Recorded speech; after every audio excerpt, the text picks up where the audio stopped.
En quelques mots, l'Institut Carnot Énergie Système de Propulsion, qui regroupe 7 laboratoires qui dépendent des universités de Rouen, de Caen, de l'INSA de Rouen, de l'ENSI Caen et du CNRS.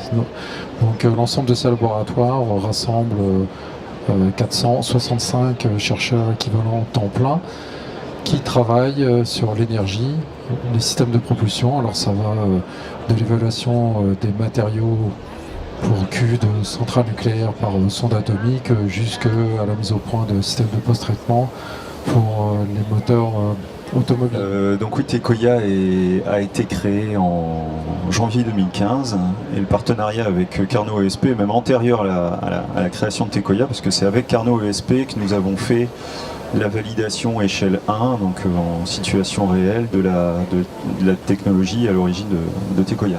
Tecoya plus Carnot ESP, ça a consisté le point de départ, comme je vous le disais, c'était 2014, quand on s'est posé la question de savoir si la techno, au-delà du labo, ou en tout cas dans des configurations aussi réalistes que possible, est-ce qu'elle marchait vraiment, quelle était sa performance réelle, on a fait appel à Carnot ESP, parce que finalement c'est la structure en France qu'on a trouvée qui était capable de dialoguer sur la mise en place d'un protocole de test qui était à la fois faisable, pas trop cher et réaliste. Et c'était pas si facile que ça à trouver, c'est chez Carnot ESP qu'on l'a trouvé.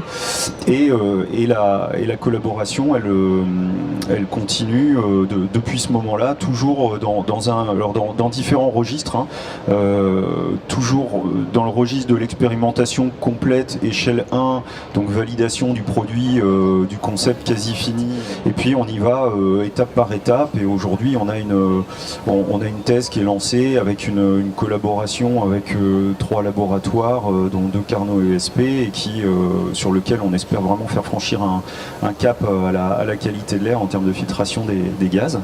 Donc voilà, c'est une collaboration qui va crescendo.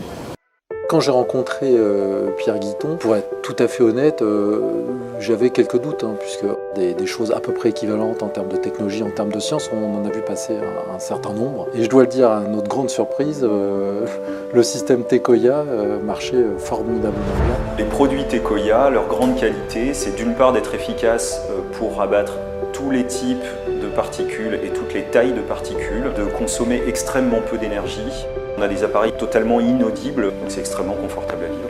Et enfin, il n'y a pas de consommable, il n'y a pas de jetable.